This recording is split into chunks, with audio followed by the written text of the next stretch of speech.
هبت كالريح كالريح كالريح قوية شبت كالنار كالنار كالنار وضية هبت كالريح كالريح كالريح قوية.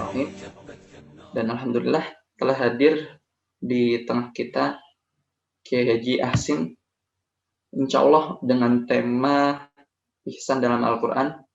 Kita akan simak bersama-sama. Nanti jika ada pertanyaan bisa dicatat di via chat Zoom atau bisa langsung nanti di sesi tanya jawab. Ya, mungkin untuk mempersingkat waktu dan tempat, kami persilahkan kepada Kiai Haji Ahsin. Baik ya. Assalamualaikum warahmatullahi wabarakatuh. Waalaikumsalam warahmatullahi. Alhamdulillah, salatu wassalamu ala rasulillah, Sayyidina Muhammad bin Abdullah, wa ala alihi wa sahbihi wa sallam. Saya melihat wajah Mbak Mukhlis itu cerah sekali pagi ini. Jadi berbinar-binar gitu. Alhamdulillah, Kiai.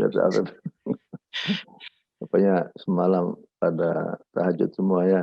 Jadi pagi-pagi kelihatan bersinar begitu. Semoga juga para partisipan, para pemirsa yang beriman juga seperti ini. Cerah, tenang, damai, dan lain sebagainya. Para pemirsa yang beriman rahimakumullah, Al-Quran itu adalah merupakan ihsanullah. Artinya rahmat Allah, kebaikan Allah kepada umat manusia, bahkan untuk seluruh alam semesta. Curahan kasih sayang Allah kepada alam semesta ini ya dibuktikan dengan bagaimana alam semesta yang demikian luasnya itu semuanya untuk siapa lagi kalau bukan untuk makhluknya. Ini adalah merupakan satu anugerah yang demikian besar dari Allah kepada makhluknya, terutama untuk manusia. Berbicara tentang al-ihsan, ihsan itu secara etimologi itu adalah merupakan pemberian kebaikan, ya. Hasuna yahsunu husnan, ahsana yuhsinu ihsana. Kalau husnan artinya kebaikan, ihsan pemberian kebaikan kepada orang lain, pada pihak lain. Ihsan adalah merupakan ya hal yang anugerah yang demikian besar. Dalam konteks hadis Nabawi kita tahu ya bagaimana Nabi Muhammad SAW itu memberikan satu had ataupun ta'rif kepada al-ihsan ketika ditanya oleh malaikat Jibril. Jadi ada dari apa namanya itu bagaimana dengan Islam, kemudian iman, kemudian al-ihsan. Di dalam menjawab pertanyaan Jibril, apa itu ihsan? Nabi memberikan satu definisi yang sangat singkat tapi mempunyai nilai, mempunyai makna yang demikian luas. Yaitu an ta'budallah ka'annaka tarah fa in lam takun tarah fa innahu yaraka. Engkau beribadah kepada Allah Subhanahu wa taala. Beribadah di sini dalam pengertian yang luas sekali. Bukan sekadar beribadah dalam ibadah-ibadah yang ritual ya. Ibadah itu artinya ismun jami'un lima yuhibbuhu wa yardah min al-qawli wal fi'li wal niyyah. Segala sesuatu yang dikerjakan oleh seseorang, baik dikerjakan dengan hati ataupun niat ataupun lisan ataupun al-jawarih, semua anggota tubuh manusia manakala digunakan, dikerahkan untuk mendapatkan ridha dari Allah Subhanahu wa taala, itulah ataupun yang disenangi oleh Allah Subhanahu wa taala, itulah yang namanya ibadah, pengabdian, loyalitas, ketaatan seorang hamba kepada Allah itu adalah merupakan ibadah. Nah, sekarang begini, anta'budallah ka'annaka tara. Seakan-akan engkau itu melihatnya, melihat Allah.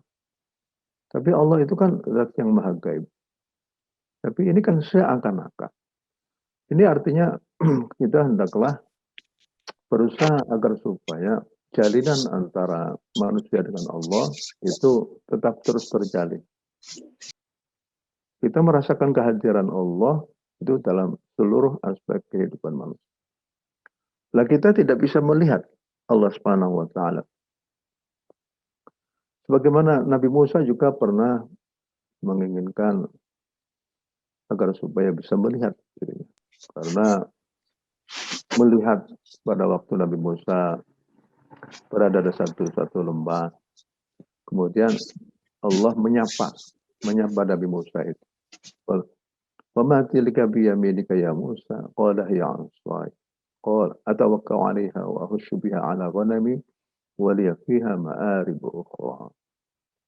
Apa yang ada pada tangan kananmu wahai Musa?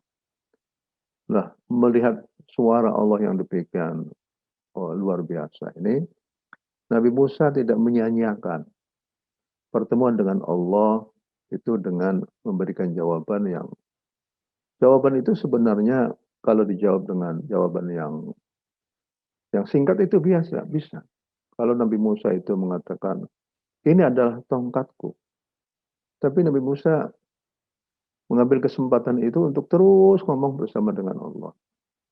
Atawakkau 'alaiha, aku bertelekan dengan tongkatku ini. Wa hussu biha 'ala ghanami, aku bisa mengeprak ataupun ya mengambil, memukulkan tongkat ini di pepohonan yang mempunyai daun-daun sehingga daun-daunnya bisa berguguran dan untuk kambing-kambing gembalaku. Wa hussu biha 'ala ghanami wa liya fiha ma'arib ukhra. Dan aku mempunyai kebutuhan-kebutuhan yang lain dengan tongkat ini. Rupanya Nabi Musa ini penasaran. Kemudian pada satu saat Nabi Musa ingin melihat Allah. Qala rabbi arini anzur ilaik. Wahai Allah, perlihatkan kepadaku sehingga aku bisa melihatmu itu. Qala lan tarani. Allah Subhanahu wa taala kemudian mengatakan, kamu sampai kamu tidak bisa melihat diriku sendiri. Yaitu sehingga akhirnya Nabi Musa itu penasaran. Lah dalam kehidupan kita sehari-hari sudah tentu kita mendapatkan nikmat dari Allah Subhanahu wa taala yang demikian besar. Oleh karena itu hendaklah kita itu merasakan nikmat itu dan kita bersyukur kepada Allah Subhanahu wa taala atas semua nikmat-nikmat yang dianugerahkan oleh Allah kepada kita sekalian. Ini artinya apa? Artinya hendaklah kita itu pada saat kita menikmati nikmat-nikmat yang diberikan oleh Allah kepada kita ingin memperlihatkan kepada Allah dengan bersyukur atas semua nikmat-nikmatnya. Seakan-akan kita itu merasakan kehadiran Allah. Jadi al-ihsan itu adalah seorang merasakan kehadiran Allah dalam semua aspek kehidupannya. Kalau seandainya kita misalnya mau makan, kita berdoa dulu kepada Allah Subhanahu wa taala. Ya Allah, ini adalah makanan yang Kau berikan kepadaku. Yang aku tidak mampu untuk membuat makanan ini. Aku bersyukur kepadamu dengan membaca Bismillahirrahmanirrahim. Begitu juga pada waktu setelahnya makan Alhamdulillahilladzi at'amana wa saqana wa ja'alana minal muslimin. Begitu juga kalau kita mau tidur. Jadi ihsan itu artinya seorang muslim, seorang mukmin hendaklah selalu merasakan kehadiran Allah Subhanahu wa taala dalam semua aspek kehidupannya. Dalam Al-Qur'an kita temukan beberapa kalimat al-ihsan ya. Seperti di dalam Al-Qur'an disebutkan beberapa. Jadi seperti وإذ أخذنا ميثاق بني إسرائيل لا تعبدون إلا الله وبالوالدين إحسانا واعبدوا الله ولا تشركوا به شيئا وبالوالدين إحسانا قل تعالوا أتل ما حرم ربكم عليكم ألا تشركوا به شيئا وبالوالدين إحسانا وقضى ربك ألا تعبدوا إلا إياه وبالوالدين إحسانا. Jadi ada sekitar 5 ayat yang berkaitan dengan ihsan ilal walid. Tapi di sini wabil walidaini ihsana ini adalah merupakan terminal pertama bagi seseorang untuk berbuat baik kepada orang lain. Jadi di sini wa'budullah wa la tusyriku bihi syai'an wa bil walidaini ihsana. Kelanjutannya adalah wabidzil qurba wal yatama wal masakin wa jaril qurba wal jaril junubi was sahibi bil jambi wa bis sabili wa ma malakat imanukum innallaha la yuhibbu man kana mukhtalan fakhura. Ini saya ambil sepenggal ayat saja. Maksudnya hendaklah kita itu berbuat baik.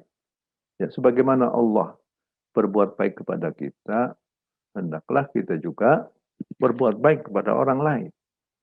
Artinya kita mencontoh ihsannya Allah kepada makhluk-makhluknya. Bukankah Allah itu Rabbul Alamin, zat yang memelihara alam semesta, zat yang memiliki alam semesta, zat yang mendidik alam semesta dan lain sebagainya dari Rabbul Alamin. Maka Allah memerintahkan kepada kita sebagai makhluk manusia yang mendapatkan curahan kasih sayang dari Allah, mendapatkan kebaikan rahmat dari Allah Subhanahu wa taala, hendaklah kita juga membagikan kenikmatan yang kita dapatkan itu kepada orang lain. Kalau pada ayat An-Nisa 136 ini, ya 136, ini kita hendaklah berbuat baik kepada orang lain. Siapa itu orang lain itu? Wabil walidaini ihsana, kedua orang tua kita itu.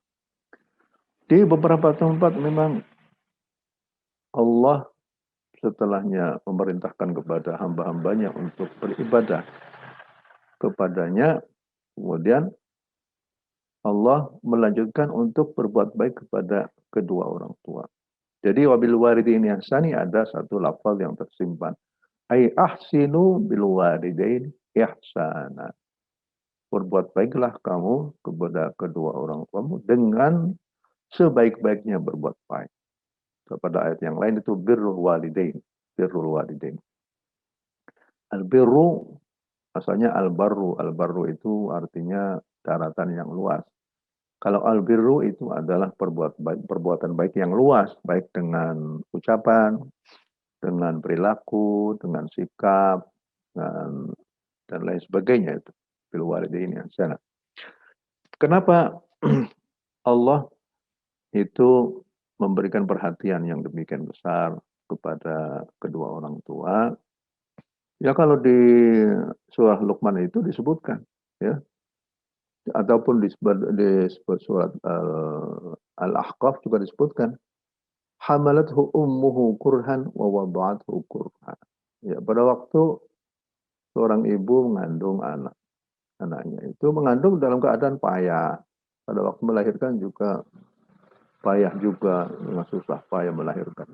Itu yang perlu diingat oleh anak-anak. Ada persamaan antara Allah dengan kedua orang tua itu. Ya, persamaan yang pertama itu adalah kalau Allah itu yang menciptakan secara hakiki anak itu. Jadi anak itu sebenarnya adalah ciptaan Allah. Kita semuanya adalah ciptaan Allah. Apakah orang tua menciptakan anaknya? Kan enggak. Orang tua itu hanya menjadi penyebab saja itu. Dari munculnya anak-anaknya itu. Tapi orang tua bukanlah pencipta. Karena untuk menciptakan manusia itu kan bukan sesuatu yang mudah. Itu sangat suka sekali. Apakah manusia mampu menciptakan raga anak-anaknya, bisa ada apa namanya itu matanya, kemudian apa yang ada di dalam tubuh anak-anak seperti ginjal, seperti paru-paru, seperti jantung dan lain sebagainya, itu Nggak mungkin. Ya. Lah, oleh karena itu ada bersamaan. Kalau Allah itu adalah yang menciptakan secara hakiki, maka kedua orang tua itu yang menciptakan manusia, anak-anaknya itu secara sababi saja itu. Hanya sabab saja itu. Nah, bagaimana cara berbuat baik kepada kedua orang tua? Itu disebutkan di dalam ayat surah Al-Isra, wa qadha rabbuka alla ta'budu illa iyyahu wa bil walidayni ihsana. Ayat berikutnya, imma yablughanna 'indaka al-kibara ahaduhuma aw kilahuma fala taqul lahumā uff. Kalau seandainya kedua orang tua itu sudah sepuh, dan biasanya kalau orang sudah sepuh itu ya perilakunya juga ya tidak bisa diukur dengan logika kadang-kala. Kalau ngomong itu bolak-balik itu saja. Ya. Jadi alaikan fala taqul lahumā uff. Ini perkataan. Wala taqul lahumā qawlan wa qul lahumā qawlan karimah. Fala taqul lahumā uff wa la tanharhumā, jangan membentak. Wa qul lahumā qawlan karimah, yang ketiga adalah berkatalah dengan perkataan yang baik, ya, perkataan yang menyejukkan. Dalam keadaan apapun seorang anak tidak boleh membentak-bentak kedua orang tuanya itu. Kemudian fala taqul lahumā uff wa la tanharhumā wa qul lahumā qawlan karimah. Kemudian waqfid lahumā janahal dhulli, hendaklah merendahkan diri kepada kedua orang tuanya itu. Jadi kalau misalnya ada satu perkataan apapun, perintah apapun, ya perlu dijawab, iya Pak, iya Bu, iya Pak, iya Bu, siap, atau dan lain sebagainya. Walaupun mungkin dalam hati anak itu, kok begini sekali sih orang tua saya. Nggak boleh seperti itu. Wa qul lahumā qawlan karimah wakhfid lahumā janahal dhulli minar rahmah wa qur rabbirhamhumā. Terakhir adalah yang 5 ini. Allah memperinci apa yang tindakan bersikap anak kepada kedua orang tuanya. Wakhfid lahumā janahal dhulli. Kemudian didoakan juga. Rabbirhamhumā kamā rabbayani shaghīran. Ya Allah, curahkanlah rahmatmu kepada kedua orang tuaku ini yang telah sepuh. Jadi orang tua kalau sudah sepuh itu malah justru lahan untuk kita mengais ataupun mendapatkan pahala yang demikian besar. Kalau seorang anak berbuat baik kepada kedua orang tua, maka insya Allah hidupnya itu akan berkah. Hidupnya asal ikhlas di dalam meladeni kepada kedua orang tua. Baiklah, kalau kita lihat misalnya lagi setelahnya kedua orang tua, wabidil qurba dan kepada sanak kerabat. Hendaklah kita juga memperlihatkan kebaikan kita kepada sanak kerabat. Itu objek-objeknya itu ditentukan oleh Allah. Wabidil qurba, semua kerabat kita. Kalau kerabatnya semakin dekat ya semakin bagus. Kakak, adik, paman, tua, ataupun bibi-bibi, semua itu anak dari kekerabatan kita itu. Semakin dekat kekerabatan kita harus kita berbuat baik kepada mereka. Wabidil qurba wal yatama wal masakin. Anak-anak yatim dan kaum fakir miskin itu juga perlu kita perhatian kita, peduli kita, kepedulian, begitu juga pedulian kita ya kepada mereka dengan cara apapun. Allah tidak menjelaskan bagaimana bentuknya kita ihsan kepada mereka itu. Ya sesuai dengan kemampuan kita. Ya. Kalau seandainya ada uang, ada harta benda, ya kita berikan kepada mereka atas nama zakat, infak, sedekah ataupun yang lain-lainnya. Wal jaril qurba, begitu juga apabila kita mempunyai tetangga. Ya, tetangga itu kata Nabi ada 3. Tetangga yang kerabat yang muslim, tetangga yang kerabat, tetangga yang muslim saja tapi tidak ada kerabatnya, tidak ada kekerabatannya. Kemudian ke tetangga yang tidak ada kerabatan, tidak ada dan bukan non muslim juga. Semuanya harus kita berikan hak-hak mereka untuk dihargai. Kalau seandainya tetangga kita itu adalah tetangga yang kerabat, yang muslim, dia mempunyai 3 hak. Satu, hak pertama sebagai tetangga, yang kedua hak mereka sebagai kerabat, yang ketiga ya hak mereka sebagai muslim. Kalau seandainya bukan kerabat, mereka mempunyai 2 hak, yaitu pertama sebagai tetangga, yang kedua sebagai muslim. Nah, kalau seandainya mereka bukan muslim dan bukan kerabat, kita hargai mereka karena sebagai tetangga itu. Oleh karena itu, Nabi pernah mengatakan, mazal Jibril yusini bil jar hatta dhanantu annahu sayuwar. Aku itu dari waktu ke waktu selalu diingatkan oleh malaikat Jibril agar supaya aku berbuat baik kepada tetanggaku. Sehingga saking seringnya malaikat Jibril mengingatkan kepadaku, sehingga aku mempunyai firasat jangan-jangan tetanggaku itu akan menjadi ahli warisku. Ini adalah merupakan ihsan ilal jar wal jaril junubi. Begitu juga tetangga yang jauh, ya, tetangga apakah jauh kekerabatannya, kalau tetangga letaknya juga jauh juga. Para ulama menghitung-hitung berapa sih orang itu bisa disebut tetangga. Ada yang mengatakan itu namanya istihad saja, itu 40 rumah. Tetangga sekitar. Apakah tetangga itu juga bisa kita kenakan tetangga desa, tetangga kota, tetangga negara? Nah, ini bisa saja seperti itu. Jadi seandainya misalnya dalam satu negara yang kaya minyak, atau kalau kaya raya, hendaklah tidak lagi melihat tetangga dari segi fisik bangunan begitu, tapi juga tetangga antar daerah itu juga harus kita perhatikan. Wal jari junubi wasahibi bil jambi, yaitu orang yang ada di dekatmu itu. Apakah satu kantor, satu kelas, atau satu perusahaan dan lain sebagainya, itu merupakan hal-hal yang perlu kita.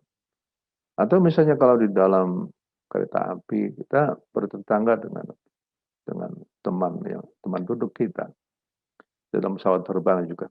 Ini semuanya dicakup oleh ayat yang luar biasa ini. Ya, wal jaril wasahibi bil jambi wa bin sabil wa ma malakat aymanukum. Kemudian kepada wasahibi wa ma malakat aymanukum, kemudian hamba sahaya yang apa. Ini artinya apa?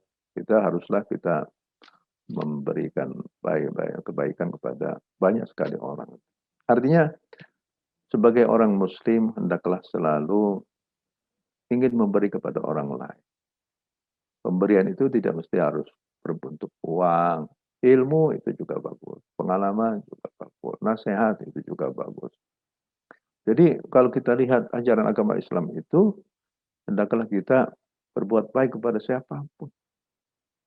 Ya, jadi bahkan kepada hewan peliharaan kita harus berbuat ihsan juga. Ada satu ayat yang sering kita anukan, itu adalah Innallaha ya'muru bil 'adli wal ihsani wa ita'i dzil qurba wa yanha 'anil fahsya'i wal munkari wal baghi ya'idzukum la'allakum tadhakkarun. Di sini Allah memerintahkan kepada kita untuk berbuat adil dan juga berbuat ihsan. Ya, para ulama memberikan penjelasan tentang apa bedanya dengan antara al-adl dengan al-ihsan. Ya, salah satu di antaranya adalah fal ihsan awsa'u madlulan min al-adl. لأنه إذا كان العبد معناه أن تعطي كل ذي حق حقه بدون إفراط أو تفريط وإن الإحسان يندرج تحته أن تضيف إلى ذلك العفو عمن سائك. Artinya apa? Kalau adil itu ya keadilan ya. Kalau orang yang salah ya dihukum sesuai dengan kesalahannya. Ya.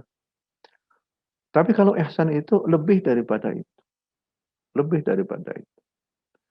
Saya memberikan gambaran seperti ini ya. Ada seorang pencuri masuk ke rumah kita, kemudian mencuri barang kita. Kemudian ketangkep. Bagaimana itu? Kalau seandainya kita itu hanya berkeadilan saja, ya sudah kita serahkan saja kepada polisi, Pak polisi untuk di BAP ataupun dihukum. Nah, bagaimana hukuman terhadap pencuri itu? Ya sudah, misalnya dihukum tahan beberapa bulan. Tapi kita ini sebagai orang yang muhsin, hendaklah kita itu memaafkan saja. Memaafkan itu merupakan satu tindakan al-ihsan. Anta'wa amman zalam, amman asa'a ilaika. Orang memukul kita, orang maki kita, ya sudah kita maafkan saja. Tapi al-ihsan itu adalah derajat yang lebih tinggi daripada al-adl. Ya. Di sini disebutkan, nah kalau seandainya pencuri itu, aduh kasihan banget ya pencuri ini. Dia kelihatannya orang fakir, kadang orang miskin, ya. Dia datang dari kampung di sana, dicari di kota, mencari pekerjaan di kota nggak dapat, mencari ini nggak dapat. Akhirnya dia, ya salah satu di antara dengan mencuri itu. Ya bagi orang yang ingin mendapatkan ihsan, maka dia tanya, majukannya tuh tanya, kamu itu dari mana? Oh, saya itu dari daerah, ya dari. Saya datang ke sini, ya, saya punya anak masih kecil dan lain sebagainya. Oh begitu ya. Baik kalau begitu, ya sudah kamu pulang saja sana ke desamu. Kamu dari mana? Oh dari sana, dari tempat yang jauh. Baiklah kalau begitu, sudahlah. Jangan kamu nggak boleh begini lagi ya. Kamu pulang saja. Ini uang untuk beli apa? Untuk beli karcis, beli apakah kereta api atau ya semacam itu. Dia kalau seandainya hanya menghukum saja itu merupakan satu keadilan. Tapi kalau ihsan itu lebih daripada itu, yaitu dengan memaafkan. Kalau perlu juga ngasih tiket buat baliknya orang pencuri itu ke daerahnya masing-masing. Ya, jadi ini adalah merupakan hal yang bagus. Bagaimana dengan apa namanya itu dengan balasan orang yang telah memberikan ihsan kepada orang lain?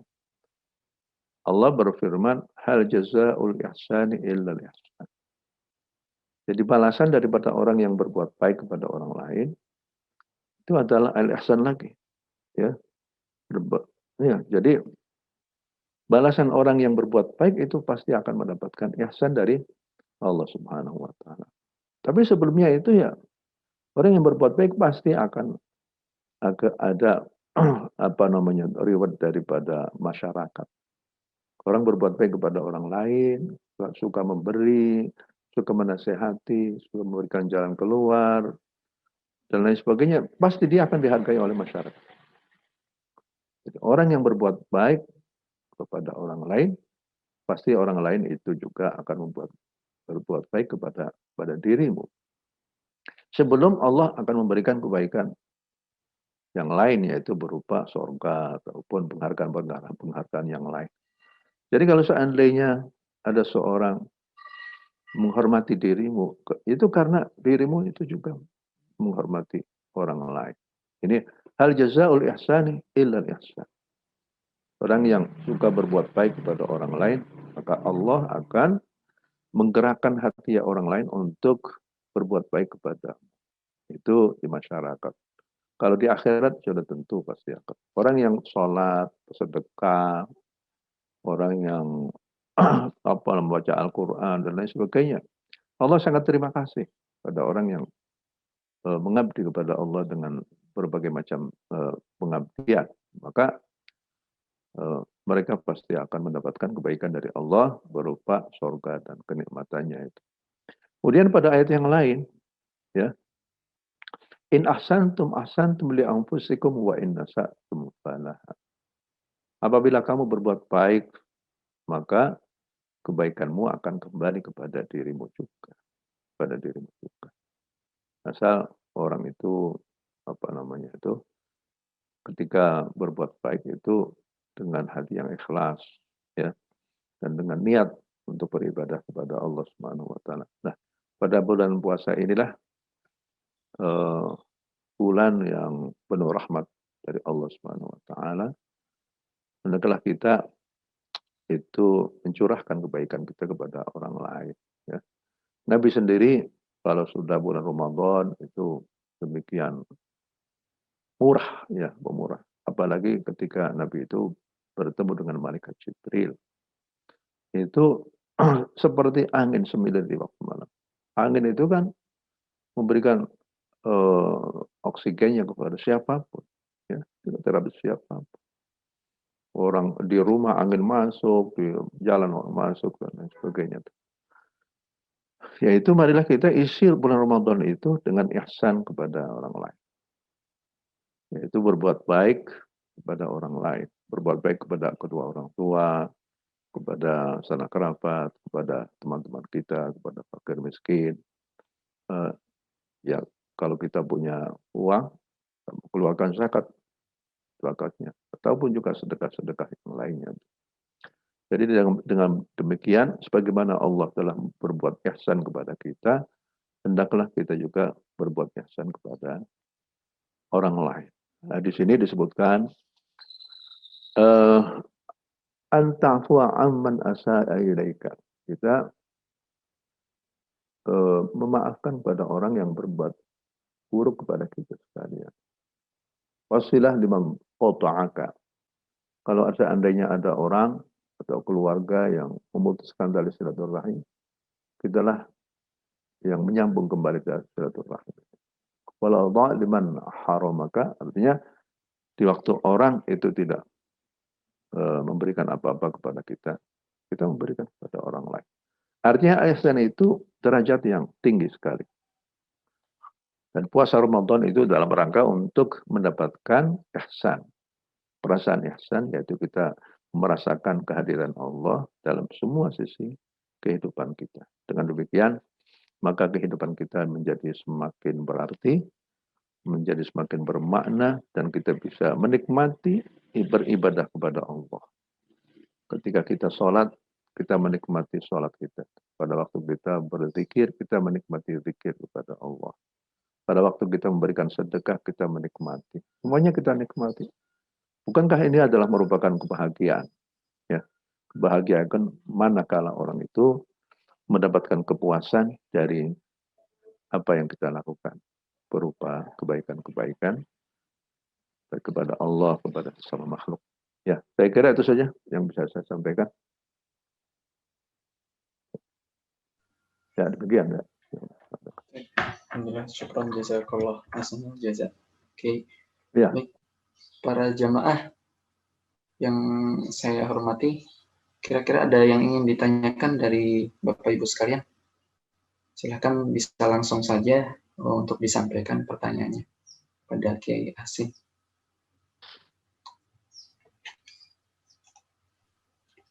Saya mau bertanya, Pak. Ya. Silakan Pak Chris.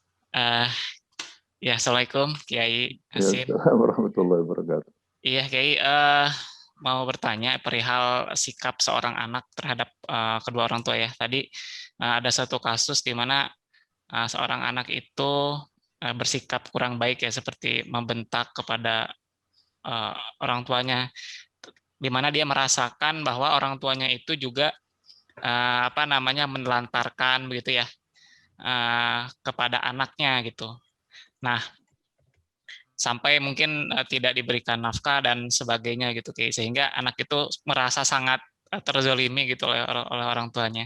Nah, apakah sikap seperti itu seperti apa ya hukumnya gitu, kayak apakah itu diperbolehkan atau apakah itu memang menyalahi dari prinsip ihsan itu sendiri gitu ya terhadap kedua orang tua, walaupun kedua orang tua itu telah berlaku zalim kepada anaknya gitu, kayak. Baik ya. Mana yang lebih zalim ya? Seorang tua yang mengajak anaknya untuk musyrik. Syirik itu kezaliman. Inna syirka la zulmun azim. Bahwa kesyirikan itu adalah satu kezaliman yang demikian besar. Nah, dalam surah Al-Baqarah disebut di surat Luqman, wa in jahadaka ala an tusyrika bi ma laysa laka bi ilmun fala tuti'huma. Kalau kedua orang tua itu mengajak anaknya untuk syirik kepada Allah, fala tuti'huma, jangan kau ikuti. Jangan kau taati. Wa sahibuhuma fid dunya ma'rufa. Tapi hendaklah pergaulilah keduanya dengan baik, dengan ma'ruf. Ya, jadi hubungan antara orang tua dengan anak itu harus tetap terjalin, dengan baik ya. Nah sekarang apabila ada orang yang menzalimi anaknya, tidak memberikan nafkah dan lain sebagainya, maka yang harus mindset kita itu demikian. Kita ini terlahirkan di dunia karena kedua orang tua kita. Kita lahir saja ke dunia merupakan satu kenikmatan. Karena kita diberikan kesempatan untuk menghirup udara itu. Apalagi kita dilahirkan dari kedua orang tua yang sudah muslim. Kita sudah Islam saja merupakan satu keuntungan yang luar biasa. Dengan keimanan dan keislaman, itu kita sudah memegang kunci kebenaran. Memegang kunci untuk masuk surga itu. Bahwa ada orang tua yang bersifat begini, ya kita harus menahan diri. Ya. Kita harus menahan diri, ya kita baik-baik saja kepada kedua orang tua. Dan kalau seandainya tidak memberikan nafkah, ya bagaimana kita bisa kita mencari nafkah, ataupun minta kepada badan amil zakat, ya, kepada orang-orang yang, ya nggak apa-apa kalau orang itu sudah terpaksa untuk meminta kepada orang lain. Jadi ada nikmatul ijad, ada nikmatul imdad.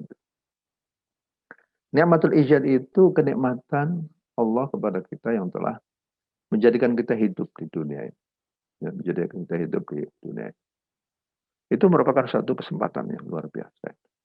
Nah sekarang bagaimana kalau seandainya orang tua itu melebihi batas, ya, melebihi batas.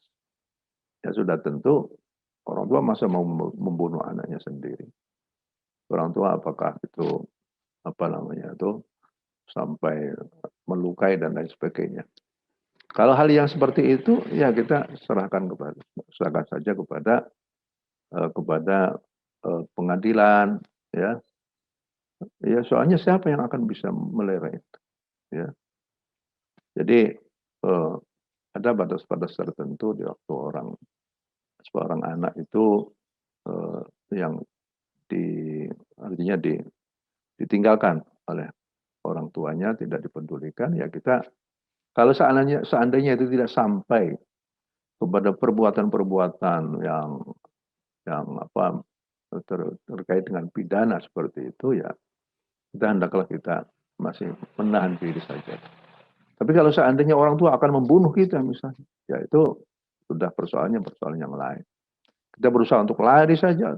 Pokoknya yang penting kalau seandainya melebihi daripada itu, ya kita meminta perlindungan kepada aparat hukum untuk bisa. Itu pun juga sekedar untuk menahan, agar jangan sampai orang tua kita itu melakukan satu tindakan-tindakan yang yang melawan hukum. Jadi pokoknya pada dasarnya begini, kita terus berusaha untuk hubungan kita dengan kedua orang tua itu dengan selalu baik, ya, dalam keadaan apapun, ya. Nah kalau seandainya masalahnya hanya karena kurang infak dan lain sebagainya, itu anak-anak bisa mencari jalan yang lain lah, tidak dari kedua orang tuanya saja. Memang orang tua kalau seandainya memang sudah tidak bisa lagi memberikan infak kepada anaknya, mau apa lagi? Ya hendaklah orang Islam yang ada di sekitarnya itu peduli kepada keluarga yang semacam itu. Dan itu banyak, kejadian semacam itu banyak. Ya, itu pada zaman jahiliyah apalagi.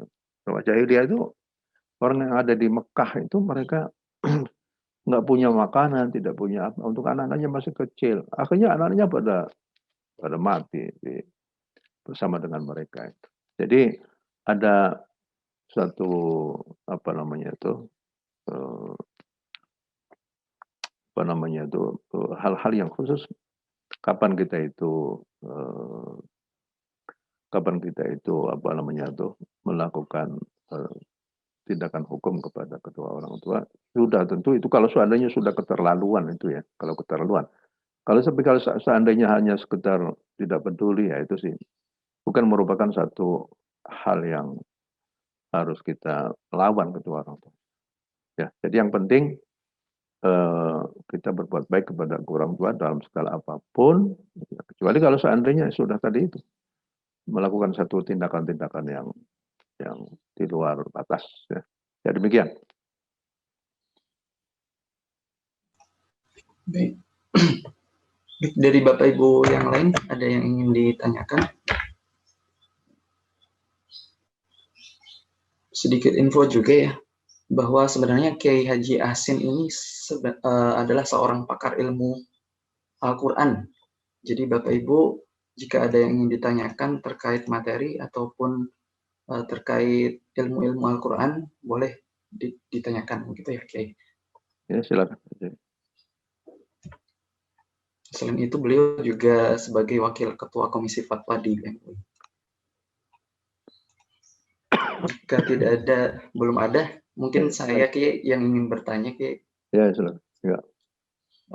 Baik, terkait definisi ihsan Kiai dalam Al-Quran dan juga dalam yang disampaikan oleh Nabi, itu apakah berbeda? Karena yang di Nabi sampaikan adalah anta'budallah ka'annaka tarohu fa'ilam yakun tarohu fa'innahu yaraka.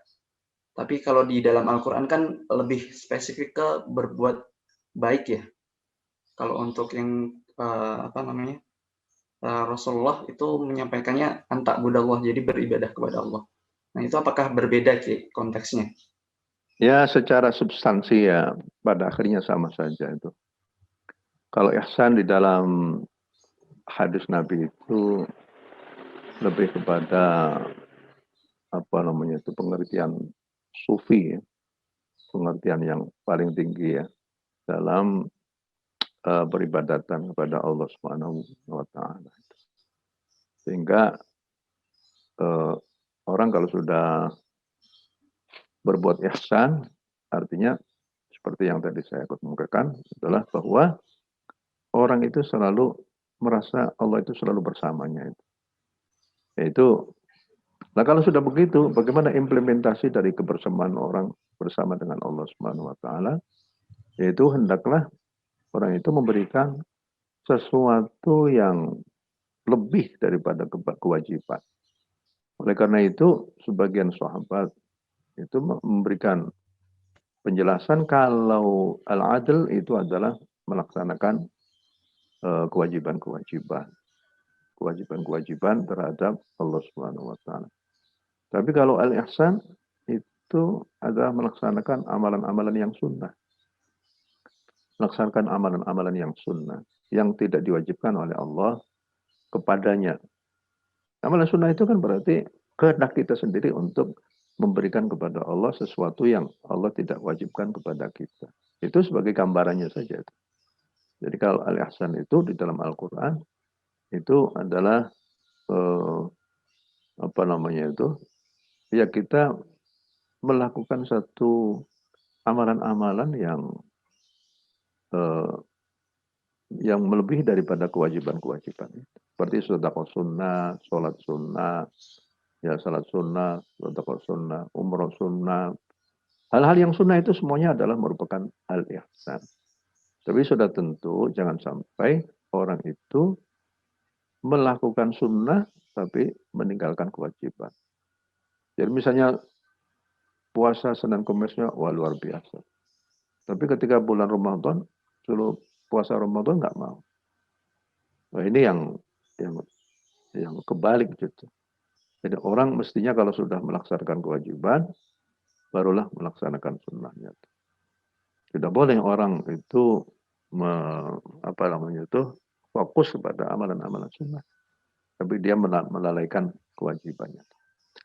Jadi dalam setiap ibadah itu pasti saja ada al-adl, ada ihsannya itu. Ya. Jadi kalau ihsan itu martabatnya lebih tinggi daripada adil ya, mendapatkan tinggi. Makanya innallaha ya'muru bil adli itu adalah taqatu'ul hukmi. Artinya hukum yang adil ya harus begitu. Tapi kalau al-ihsan itu lebih banyak kepada kebijaksanaan. Kebijaksanaan. Al-ihsan itu kebijaksanaan. Atau bijak, satu amalan yang bijak lagi. Bijak bestari kata orang Melayu itu.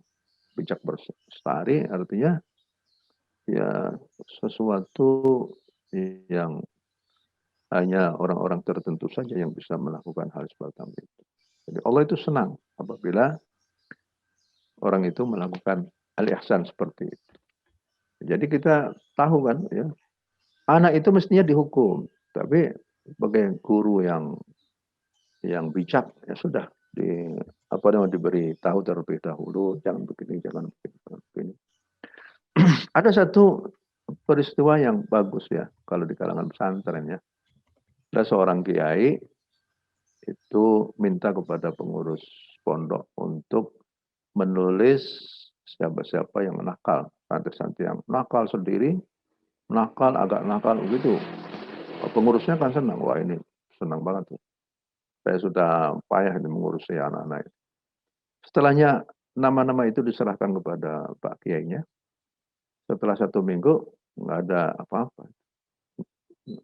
Pak Kiai itu tidak memanggil anak-anak itu. Pengurus inginnya tuh dipanggil terus dikerujuk atau diapa.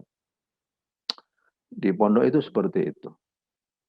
Kemudian rupanya penasaran, pengurus pondok itu tanya, Pak Kiai, kemarin gimana dengan anak-anak yang kemarin saya serahkan nama kepada Pak? Oh begini ya, saya minta nama-nama itu untuk saya ajukan kepada Allah. Ya Allah, perbaikilah akhlak santri-santri yang ada di kertas ini. Nah ternyata itu begitu. Kiai itu tidak ingin menghukum anak-anak itu. Maklum masih muda, masih dan sebagainya. Jadi ini merupakan satu ihsan, satu kebijakan daripada Pak Kiai tersebut terhadap santri-santrinya. Dan ternyata di antara santri-santri yang dilaporkan sekarang menjadi kiai, pulang ke rumahnya kiai dan punya santri banyak. Itulah contoh daripada al-ihsan. Ya. Nabi itu juga banyak. Jadi kalau seandainya kita dudukan ihsan ini di dalam percaturan di masyarakat, ya seperti itu. Ya. Misalnya orang itu dihukum sesuai dengan hukuman yang setimpal, tapi ada lagi yang lebih bijak lagi, yaitu setelahnya melihat anak itu sebenarnya sih anak yang masih belum tahu tentang itu, akhirnya diamak. Nabi itu mestinya ya pada waktu pembukaan kota Mekah, kalau dengan keadilan, mestinya orang-orang yang dahulu menzalimi Nabi dan para sahabatnya, mengeksekusi rumahnya, mengambil hartanya, ada yang melukainya, ada yang membunuhnya para sahabat Nabi waktu ketika hijrah. Itu kan kalau seandainya Nabi melakukan keadilan, sudah seret saja itu orang-orang itu. Ayo kita seret. Tapi Nabi mengatakan, idhabu wa antum tulaqa. Sudahlah, kamu bubar aja lah, nggak ada masalah. Al-yauma yaumul marhamah.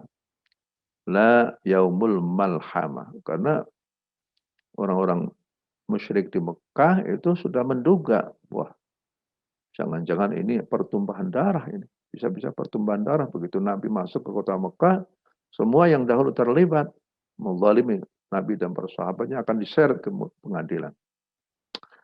Tapi Nabi apa?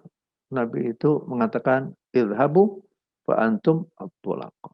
Sudahlah kamu, wahai penduduk Makkah, hari ini bukan hari pertumpahan darah. Hari ini adalah yaumul marhamah.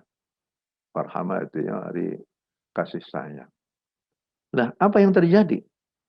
Begitu Nabi mengampuni dosa orang-orang Mekah yang dahulu menzalimi, yang terjadi adalah yadkhuluna fi dinillahi afwaja.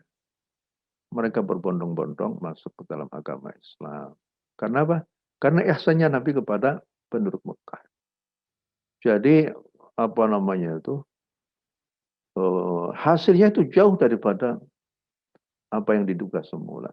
Yadkhuluna fi, ini adalah merupakan kemenangan yang suci, kemenangan yang tidak ternodai oleh apa-apa. Ada enggak pemimpin seperti itu? Pemimpin yang seperti Nabi itu. Ya kalau kita lihat ya jarang sekali seperti itu. Nabi ditekan, dinodai itu selama Nabi hidup itu ya. Pada waktu di Mekah, setelahnya menjadi Rasul, Nabi diserang di sana sini baik secara lisan ataupun secara fisik, dilempari batu oleh anak-anak di Taif. Ya. Kemudian pada waktu mau hijrah, Nabi akan dibunuh. Setelahnya hijrah juga masih terus. Perang Badar itu juga merupakan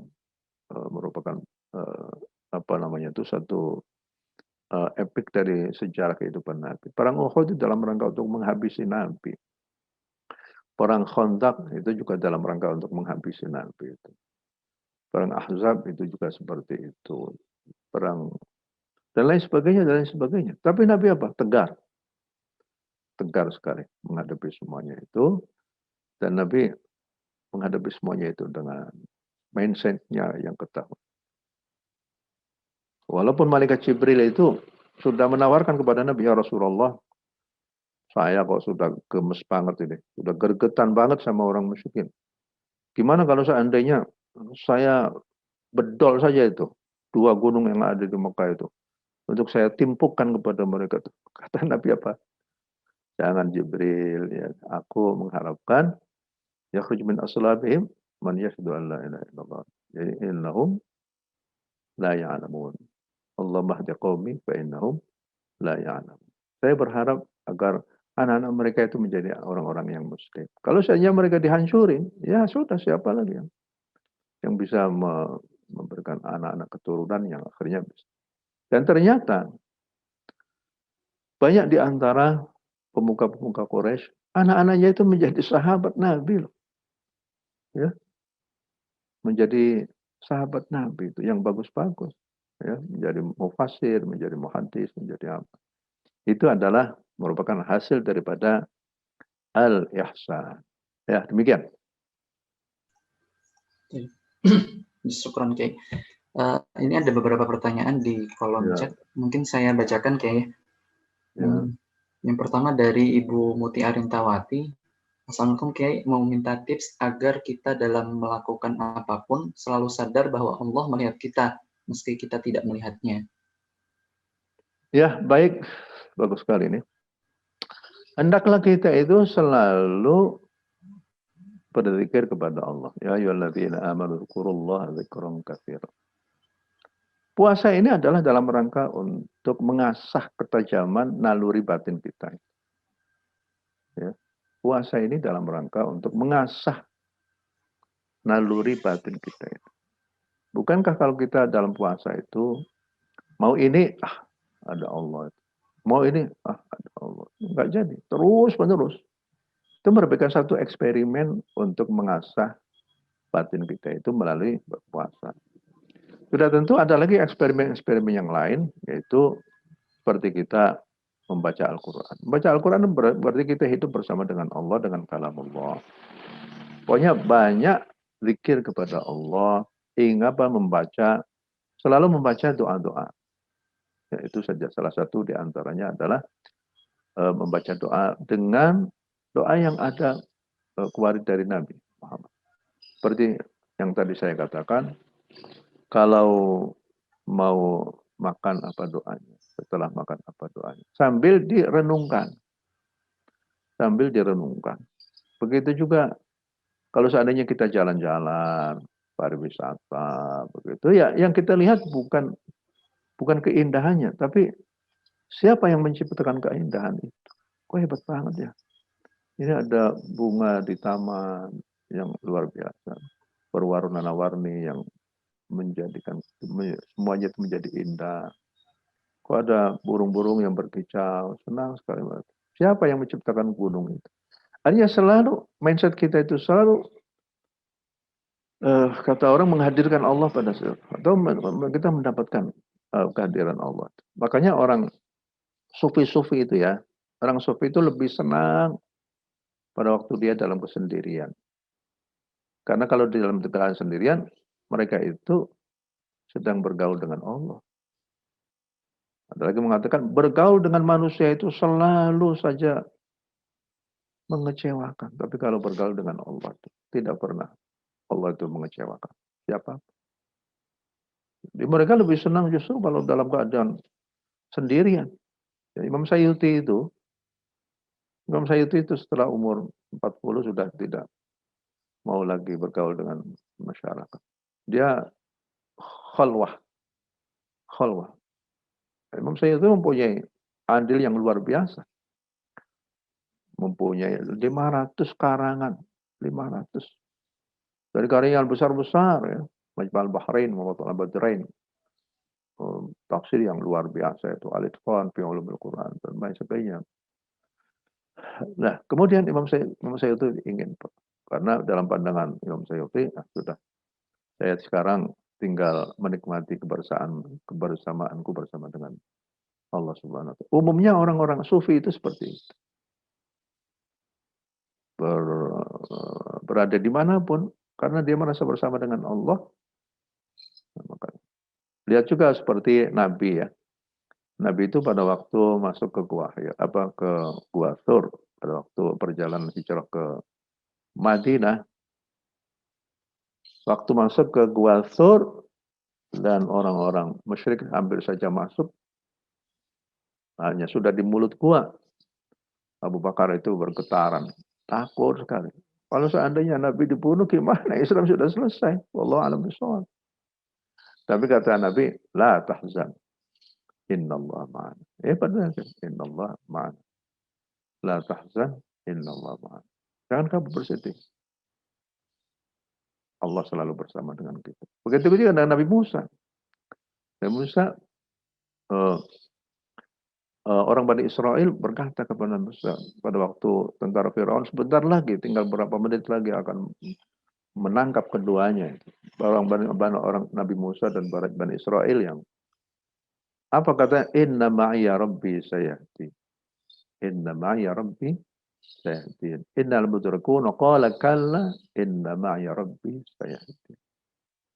Ini ma'iyatun nusrah. Ada ma'iyatul ilm, ada ma'iyatun nusrah. Orang kalau seandainya selalu berma'iyah dengan Allah, maka Allah akan berma'iyah dengannya dalam rangka menurut. Jadi seperti itulah. Ya, silakan. Oke. Semoga bisa menjawab ya dari pertanyaan Bu Muti. Kemudian ada satu lagi pertanyaan ini terkait Al-Quran ya. Assalamualaikum Pak Kiai, mohon penjelasan mengapa di Al-Quran Allah sering menggunakan kata ganti kami. Kata ganti apa? Kami, nahnu. Oh iya, baik. Inna nahnu nazzalna dzikra wa inna lahu lahafizun. Kalau dalam perspektif ilmu balaghah, inna itu menunjukkan arti ta'zim. Kamilah. Artinya kalau kami itu berarti Allah itu Maha Agung. Ya, Maha Agung. Bisa melakukan apapun yang Allah inginkan. Masya Allah kana wa lam yasha' lam yakun. Apa yang dikehendaki oleh Allah pasti akan terjadi. Jadi sebagai zat yang Maha Agung, misalnya inna nahnu nazzalna dzikra wa inna lahu lahafizun. Kamilah yang menurunkan Al-Quran dan kamilah juga yang akan terus menjaganya. Ya agung. Kalau sudah agung ya bisa melakukan segala sesuatu. Ini dahulu pernah dipertanyakan juga oleh orang-orang Nasrani dari Najran datang kepada Nabi untuk mendebat Nabi itu. Mendebat Nabi di Madinah. Wah, para pendeta-pendeta mereka datang. Ada sekitar 40 orang datang ke Madinah untuk melakukan debat terbuka. Mereka mengatakan, wahai Muhammad, ya mau ngomong Muhammad aja. Engkau mengatakan kami ini apa namanya itu, menyembah 3 Tuhan, Bapa, Anak, dan Roh Kudus. Karena di dalam Injil itu kan begitu, ya, persoalan akidah itu.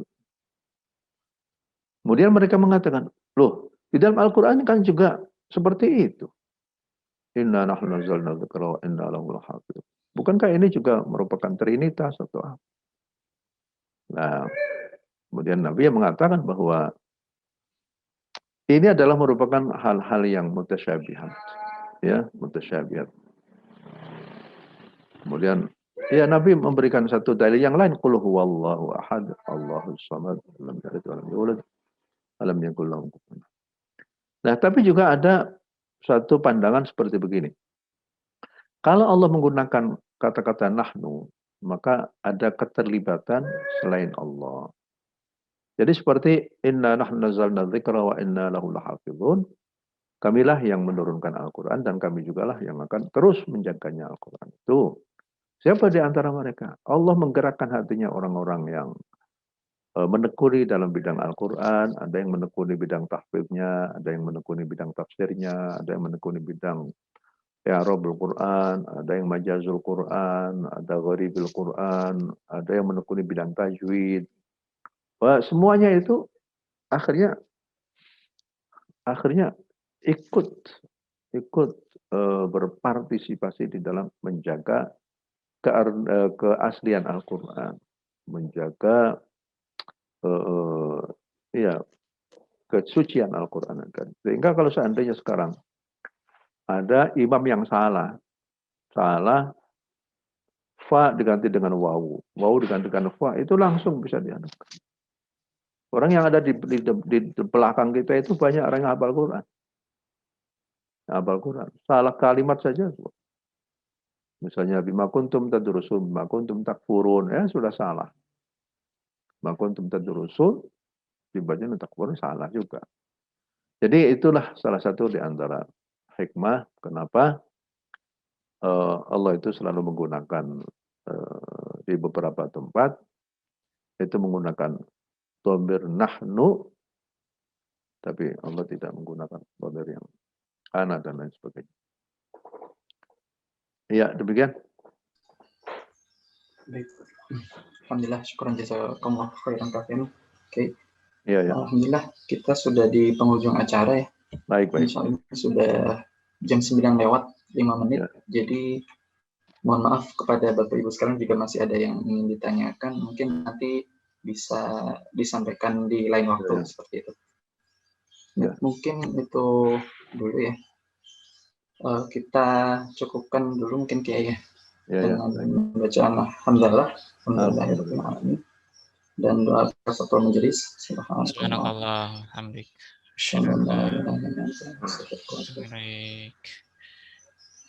Syukran pada Kiai Ahsin.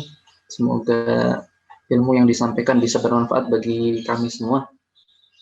Dan saya selaku MC mohon maaf jika ada kata-kata yang kurang berkenan di Kiai dan juga para jemaah sekalian. Syukran. Assalamualaikum warahmatullahi wabarakatuh. هبت كالريح قوية شبت